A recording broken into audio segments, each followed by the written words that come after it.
नमस्कार दोस्तों, आप सभी का स्टॉक इजी में स्वागत है। दोस्तों, जैसे हम हमेशा बात करते हैं रेड फ्लैग्स के बारे में, हमेशा बात करेंगे नंबर्स के बारे में, फाइनेंशियल्स के बारे में।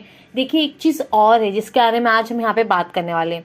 कोई अगर बहुत बड़ी कंपनी है, अगर उस कंपनी का ग्रुप है, उसमें से अगर कोई कंपनी लिस्टेड हो और बस आप ये देखें कि ग्रुप बहुत अच्छा है, इस ग्रुप की एक कंपनी है, ये देख कर अगर आप इन्वेस्ट करते हैं तो भी आप बहुत बड़ी गलती करते हैं। ज़रूरी नहीं उस ग्रुप की हर एक कंपनी अच्छा परफॉर्म करे, ऐसा ज़रूरी नहीं होता है कि हर एक उस ग्रुप की हर एक कंपनी अच्छा परफॉर्म करे। कुछ कंपनीज होती हैं जो अच्छे परफॉर्म नहीं कर पाती, तो आप हमेशा ये सोच के ना इन्वेस्ट करें कि इस ग्रुप की कंपनी है तो हम पैसा डाल देते हैं आंख बंद करके, क्योंकि उस ग्रुप की जो कंपनी अच्छा कमा रही है आप उसमें इन्वेस्ट करिए ना। किसी ऐसे स्टॉक्स में इन्वेस्ट करने का क्या फ़ायदा जिधर से कोई अर्निंग्स ना होती हो, जो सिर्फ और सिर्फ यहाँ पे आपको रेड फ्लैग देखने को मिले। तो आज हम जो बात कर रहे हैं वो बात कर रहे हैं यहाँ पे टीआरएफ शेयर के बारे में। आप देख सकते हैं ये जो टीआरएफ शेयर है ये टाटा कंपनी जो है, टाटा ग्रुप उसमें की कंपनी है। उस ग्रुप की क्या आप बस इतना सुन लोगे कि ये टाटा ग्रुप की कंपनी है तो क्या आप इन्वेस्ट कर दोगे, या फिर आप थोड़ा और इसको एनालाइज करोगे, आप देखोगे कंपनी में इस समय क्या चल रहा है। ज़रूर आपको ये सारी चीज़ें देखना बहुत ज़्यादा ज़रूरी है। आपको बस ये नहीं देखना है कि कंपनी किस ग्रुप की है, आपको पूरी तरह से उसको एनालाइज करना है। देखिए, जो कंपनी है टीआरएफ, ये एक टाटा ग्रुप की कंपनी है। बहुत से लोग ऐसे होते हैं बस ये चीज़ सुन के उसमें जाके इन्वेस्ट कर देंगे, लेकिन आपको ऐसे नहीं करना। आपको हर एक चीज़ को एकदम बारीकी से एनालाइज करनी है। तो चलिए आज हम इसके रेड फ्लैग को देखते हैं। आपको इसके रेड फ्लैग को बिल्कुल भी इग्नोर नहीं करना है, नहीं तो बना बना पैसा तो आपका डूब जाएगा।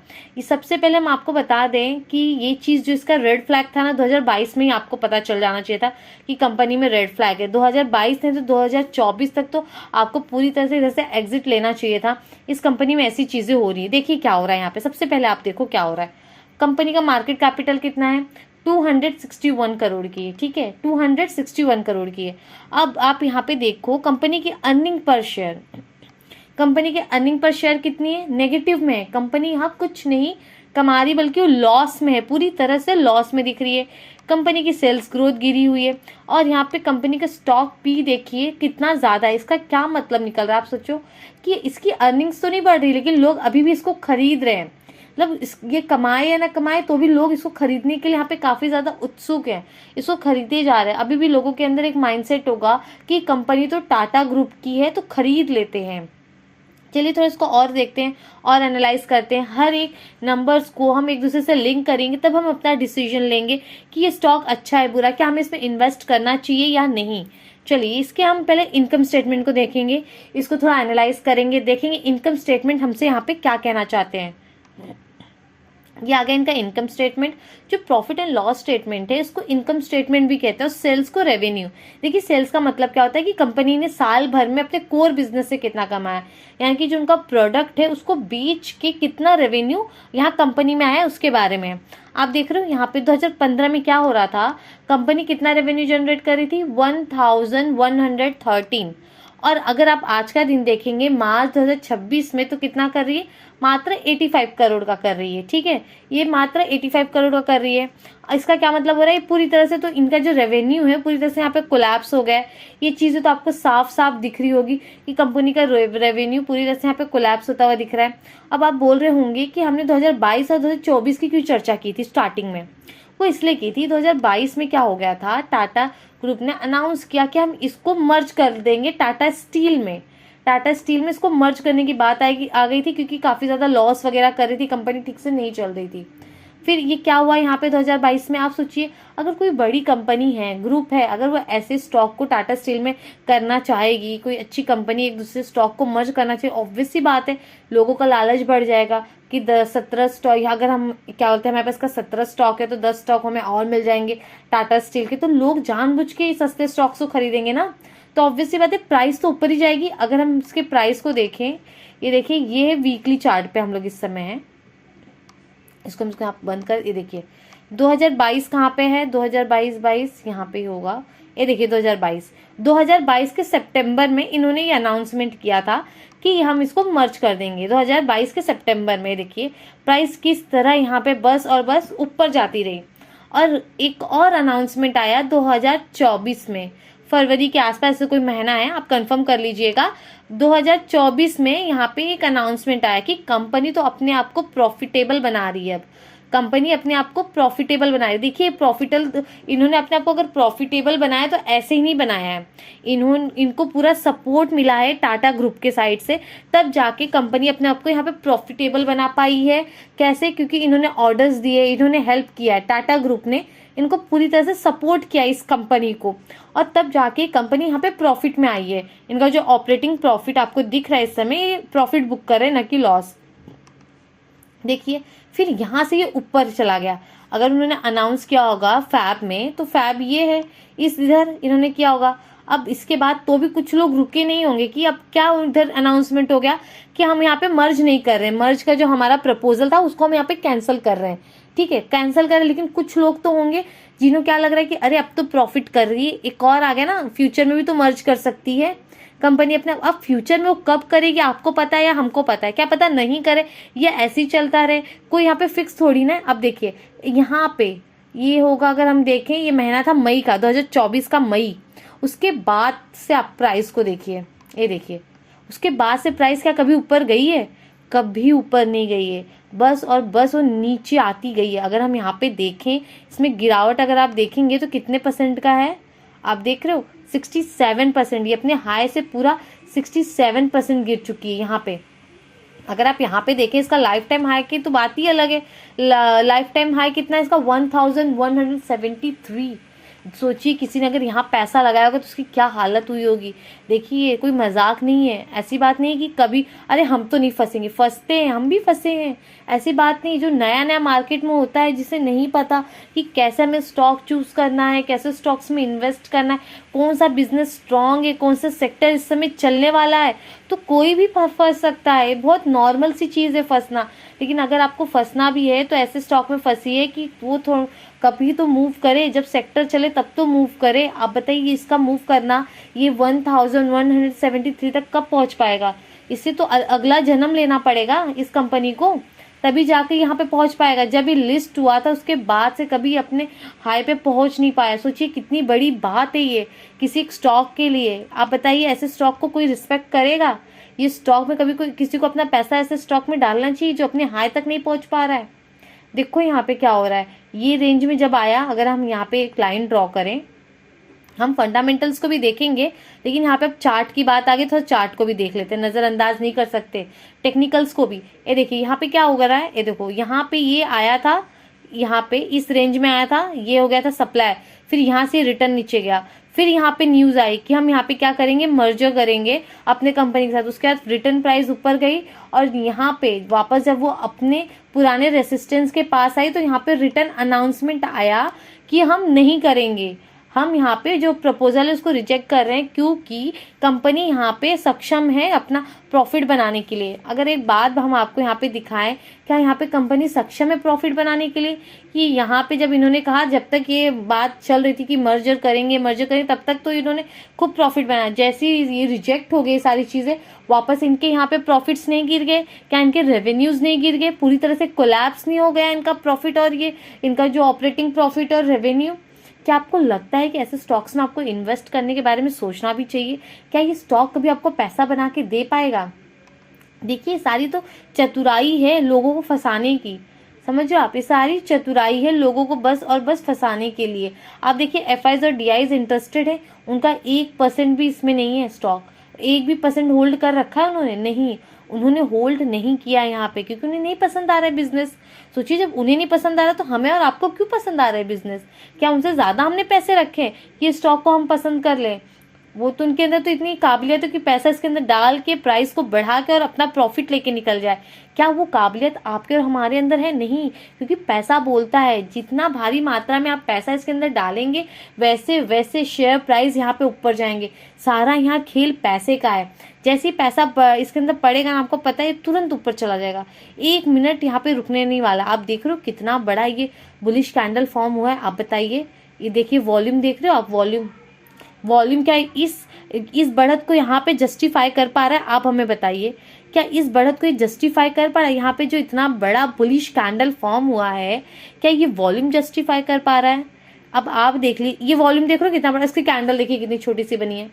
हाँ, आप देखिए कितनी छोटी सी कैंडल बनी है, और यहाँ पे ज्यादा वॉल्यूम ट्रेड हुआ है। देख रहे हो यहाँ पे कितना कम वॉल्यूम है। मतलब यहाँ पे कुछ लोगों ने, 5-6 लोगों ने आपस में ही बाइंग सेलिंग करके वॉल्यूम क्रिएट किया है यहाँ पे। ये चीज यहाँ पे दिख रही है। देखिए मैनिपुलेशन ऐसे ही होता है, प्राइस को मैनिपुलेट ऐसे ही किया जाता है। यही तरीका है प्राइस को मैनिपुलेट करने का। अगर आप अभी भी नहीं समझेंगे तो ये बहुत गलत बात हो जाएगी कि आप यहाँ पे तो गद्दारी कर रहे हैं चार्ट के साथ।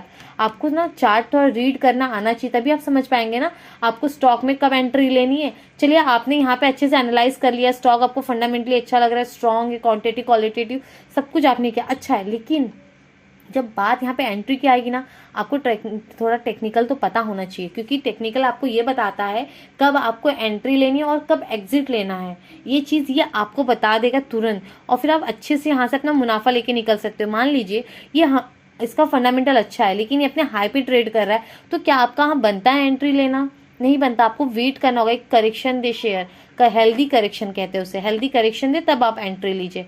ऐसे स्टॉक्स में ऐसे एंट्री ली जाती है। चलिए थोड़ा हम इसके फंडामेंटल्स को भी देखते हैं कि क्या हो रहा है कंपनी में। जैसे कि हमने देखा कि इसका ऑपरेटिंग प्रॉफिट पूरी तरह नेगेटिव है। यहाँ पे 2 साल का बात हुआ तो उसके बाद ये प्रॉफिट में आ गया यहाँ पे, और अभी भी आप अगर देखेंगे इनका ऑपरेटिंग प्रॉफिट इस साल का कितना है, सिर्फ 8 करोड़ का है, 8.73 करोड़ का है। और अगर हम थोड़ा नीचे आएंगे कंपनी का, देखिए ये जो प्रॉफिट्स देख रहे हो ना आप, ऐसे तो आए नहीं है। यहाँ पे अदर इनकम का भी बहुत बड़ा खेला हुआ है। देख रहे हो 2023 में 50 करोड़ का है, 2024 में 17 करोड़ का है। यहाँ पे देख रहे हो कैसा यहाँ पे अदर इनकम से आ रहा है। ये कंपनी अपने कोर बिजनेस से नहीं कमा पा रही है, ये कमा रही है तो अपने अदर इनकम से कमा रही है। ये भी बहुत बड़ा यहाँ पे रेड फ्लैग है। देखिए पूरी कंपनी आपको यहाँ पे अगर आप देखेंगे इसके प्रॉफिट एंड लॉस स्टेटमेंट को, तो पूरी तरह ये रेड फ्लैग से भरी पड़ी है। ये बिल्कुल भी अट्रैक्टिव नहीं कर रही यहाँ पे कि हम ऐसे स्टॉक्स को यहाँ पे खरीद लें। थोड़ा हम नीचे आएंगे, हम इनके बैलेंस शीट पे भी नज़र डालेंगे। देखिए रिजर्व्स पे नज़र डालो आप, कंपनी का रिजर्व कभी यहाँ पे पॉजिटिव नहीं हो पाया। इस साल का 73 करोड़ का यहाँ पे इनका रिजर्व पॉजिटिव दिख रहा है, लेकिन ये जब से कंपनी आप देखेंगे 2015 से लेकर 2025 तक 11 साल में कंपनी का रिजर्व नेगेटिव रहा है, क्योंकि कंपनी हर साल यहाँ पे लॉस बुक की है।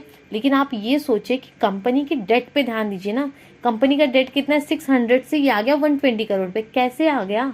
कंपनी अपने फिक्स असेट को सेल कर रही है।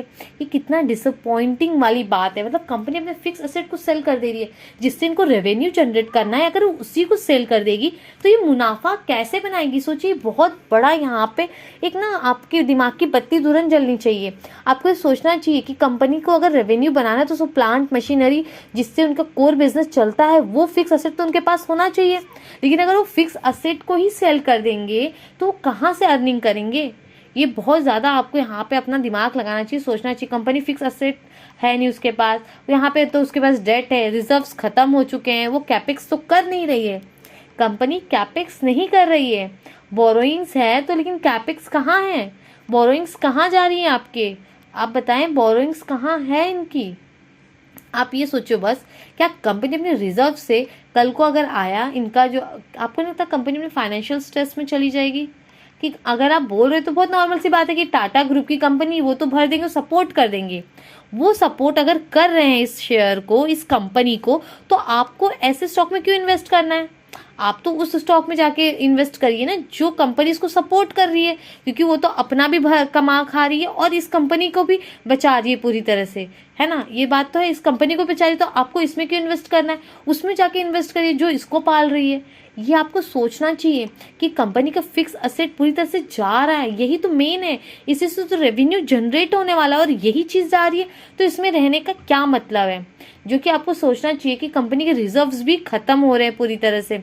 ये चीज़ को बिल्कुल भी नज़रअंदाज करने वाली बात नहीं। अगर आप अभी भी कर रहे हैं ना, तो आप अपना मुनाफा पूरी तरह से खो देंगे। आपका जो प्रिंसिपल अमाउंट भी डालेंगे ना, वो भी आपके हाथ नहीं आने वाला है, वो आना बहुत ज़्यादा मुश्किल हो जाएगा। जैसे कि हमने यहाँ पे शेयर होल्डिंग पैटर्न के बारे में बात ही कर लिया कि यहाँ पे क्या चल रहा है। यहाँ पे अगर आप देखेंगे प्रमोटर्स की होल्डिंग 34 है और पब्लिक की 65, जिसमें मात्र 25,000 लोग इन्वॉल्व है, 25,765 लोग। यानी कि पब्लिक है, पब्लिक की बात ऐसी नहीं, पब्लिक तो है ही, लेकिन कुछ लोग हैं, ये देख रहे हैं आप, कुछ नंबर हैं यहाँ पे। इन्होंने कैसे हाई परसेंट के यहाँ पे होल्डिंग बना रखी है अपनी। किसी ने यहाँ पे 3, 2, 2, देख रहे हो कैसे बना के रखी है होल्डिंग्स। अब वो प्राइस के अंदर, इनको ना प्राइस को मैनिपुलेट करने की पूरी इनके अंदर क्षमता होती है। प्राइस को ऊपर नीचे ले जा सकते हैं। छोटी छोटी बढ़त करके वो अपना मुनाफा बुक करते रहते हैं और फिर धीरे धीरे पब्लिक ऐसे स्टॉक्स में इन्वॉल्व हो जाती है। और वो हालांकि ये बात है कि वो आराम से यहाँ पे फंस जाते हैं। पब्लिक जो जो यहाँ पे नॉविस रिटेलर्स है ना, उनके लिए यहाँ पे फंसना काफ़ी ज़्यादा आसान हो जाता है ऐसे स्टॉक्स में। बहुत से लोग तो, ये जो न्यूज़ आई थी ना यहाँ पे बहुत लोग फंस गए होंगे। यहाँ पे बहुत लोगों ने इस स्टॉक को बाय भी किया होगा। इसलिए आपको हमेशा ऐसे स्टॉक में इन्वेस्ट करना है जो कंपनी कंटिन्यू यहाँ पे अपने यहाँ पे सेल्स यहाँ पे जनरेट करती हो। ऑपरेटिंग मार्जिन सबसे, यहाँ देख रहे हो, ये इबिडा मार्जिन बोलते हैं इसको। इबिडा मार्जिन बढ़ते रहना चाहिए, जो कि रेवेन्यू का होता है। ये जो इनका ऑपरेटिंग प्रॉफिट होता है, ये देखते हैं ये कितना रेवेन्यू का कितना परसेंट आ रहा है। ये चीज़ बढ़ती रहेगी तो समझ लीजिए बिजनेस ग्रो कर रही है। और आपको देखना है कंपनी कैपेक्स कर रही है कि नहीं। अगर कंपनी कैपेक्स कर रही है, इसका क्या मतलब हो रहा है, कंपनी फ्यूचर में अपनी ग्रोथ को देख रही है। वो हमको बता रही है कि फ्यूचर में हम कैसे ग्रो करेंगे। हाँ, हम फ्यूचर में ग्रो करने वाले, ये भी बात मैनेजमेंट ही आपको बताती है। ये सारी चीज़ें आपको देख के तभी एक स्टॉक में इन्वेस्ट करना चाहिए। अगर आपको पढ़ना है तो कंपनी के फाइनेंशियल्स, अगर पूरा आपको डिटेल में जानना चाहते हो कंपनी को डीपली, तो यहाँ पे एनुअल रिपोर्ट पढ़िए कंपनी की। यहाँ पे आपको ट्रांसक्रिप्ट मिल जाएंगे, यानी कि जो मैनेजमेंट है वो यहाँ पे फेस टू फेस बैठ के एनालिस्ट से बात करता है। वो यहाँ पे बहुत सारी चीज़ें क्लियर मिल जाएगी। ये आपके लिए यहाँ पे प्राइमरी इन्फॉर्मेशन बन सकता है। तो दोस्तों, आजकल हम यही रुकते हैं। अगर वीडियो आपको यूजफुल लगा है तो लाइक, कमेंट, सब्सक्राइब जरूर करें।